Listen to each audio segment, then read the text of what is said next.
Teman, kita lanjutin lagi ke penerbitan bonds payable antara tanggal pembayaran bunga. Nah, di sini langsung ada contoh. Berarti penerbitan bonds payable itu bukan pada 1 Januari gitu, tapi mungkin di tanggal berapa gitu. Nah, di sini contohnya, tertanggal 1 Januari ada obligasi yang tertanggal 1 Januari 2016 dengan face value sebesar 500 juta. Dan coupon rate-nya itu atau CR-nya itu 8% dan jatuh tempo pada 1 Januari 2021, berarti 16, 17, 18, 19, 20, berarti ini 5 tahun ya. Bunga dibayar setiap tanggal 1 Juli dan 1 Januari, berarti dia semi annually.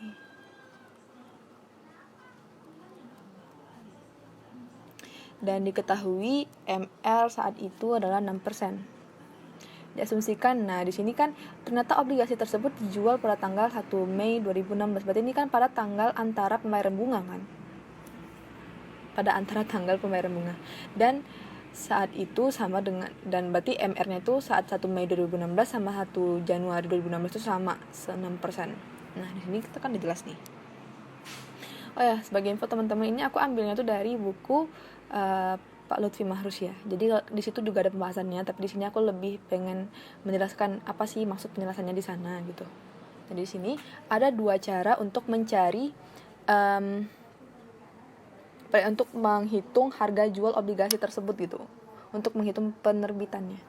Nah, cara yang pertama adalah nilai obligasi itu dihitung secara keseluruhan dengan dikurangi dengan amortisasi obligasi. Cuman di sini menurut aku cara ini agak lebih mudahan yang cara kedua gitu. Jadi aku ya langsung aja ya cara keduanya aja biar lebih cepat dan teman-teman gak bingung. Nah, yang kedua itu menghitung dengan periode dengan N atau periode yang telah disesuaikan. Tapi teman-teman terserah ya. Kalau misalnya mau pengen yang nomor satu ini, boleh lihat di buku Pak Lutfi Mahrus. Nah, di sini berarti kan N-nya atau periode dari bonds payable kita tuh kan yang awalnya itu 5 tahun. Atau kan kalau periode itu kan berarti semi annually, berarti kan 10 kali pembayaran bunga. Sekarang tinggal berapa ini? Berarti kan dari 1 Januari sampai 1 Mei itu kan nggak ada lagi gitu loh. Jadi Januari, Februari, Maret, April berarti dikurang 4 bulan kan. 10 tahun dikurang 4 bulan. Berarti kan 10 ini kan per 6 bulan kan, dikurang 4/6. Berarti tinggal 9/2/3. 2/6 atau 1/3. Jadi 9/1/3 periodenya, 9/1/3 kali pembayaran bunga gitu. Nah, ini adalah periode yang telah kita sesuaikan. Masukin aja gitu. Berarti untuk menghitung present value nominalnya, langsung aja berarti 500 juta dikali 1 tambah 0,0, karena dia itu semi annually berarti jadinya 0,03 pangkat 9/1/3 gitu. Atau kalau di kalkulator scientific itu biasanya pakai koma, berarti ini kan jadinya 9,33 gitu. Jadi ini dapatnya 379.451.179. Nah, untuk PV bunga berarti 500 juta dikali kupon rate-nya yang udah dibagi 2 berarti dikali 4%, dikali 1 dikurang 1/1 tambah 0,03 pangkat 9/1/3 per 0,03. Berarti ini jadinya 160.731.761. Berarti ini kalau ditambahin jadi 540 182 940. Tuh. Jadi yang perbedaannya dengan yang penerbitannya tuh di tanggal terbitnya, ini nih N-nya tuh disesuaikan gitu. Berarti kalau misalnya biasanya itu 10 tahun dikurangin sama yang udah terlewat gitu, 1 Januari sampai 1 Mei. Jadi penerbitannya jadinya 1 Mei 2016 cash pada bonds payable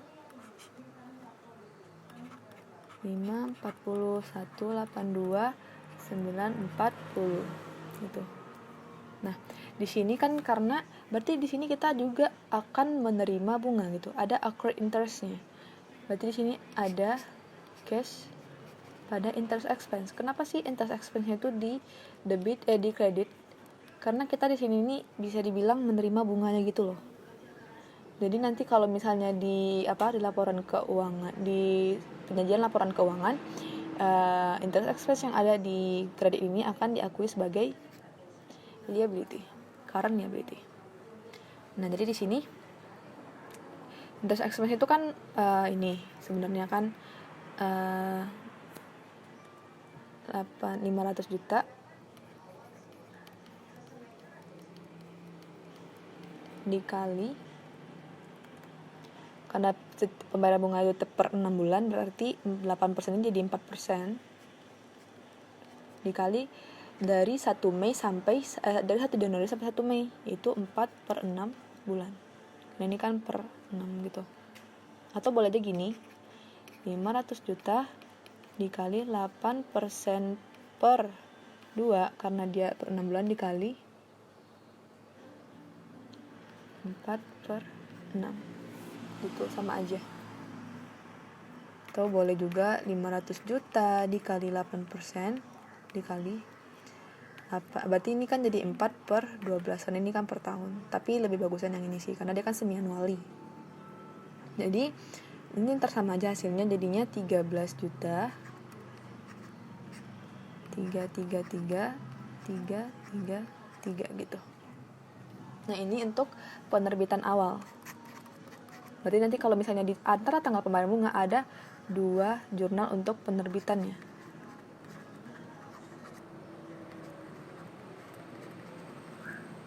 Gitu. Terus gimana kalau misalnya kita membayar bunganya gitu? Kan katanya kan tanggal 7 Juli 2016. Nah, tadi kan karena dia itu adalah premium, ini ada interest expense, sini cash, karena dia premium berarti amortisasinya itu di debit. Nah, di sini berarti yang pertama kali kita cari adalah cashnya, cash yang kita bayarkan. Ini nggak ada hubungannya sama yang ini, langsung aja. Berarti 500 juta. 500 juta dikali 500 juta dikali berapa persen? 4%. Jadinya kan di sini 20 juta.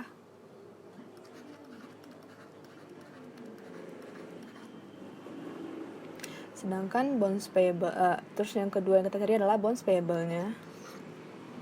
Langkah kedua yaitu dengan cara ini bunga yang kita bayar sekarang 20 juta dikurang dengan bunga yang kita terima tadi 13,333,333, baru dikurangi lagi dengan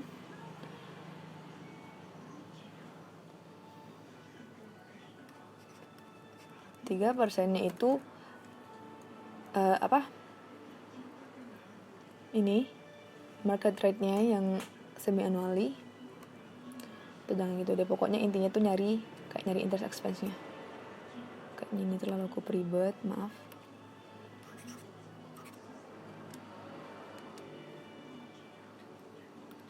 Di sini berarti ada yang tadi 540 182 240 dikalikan dengan market rate-nya 3% dikali dengan berapa bulan sih kita bayarnya sebenarnya gitu, dari Mei sampai Juli ini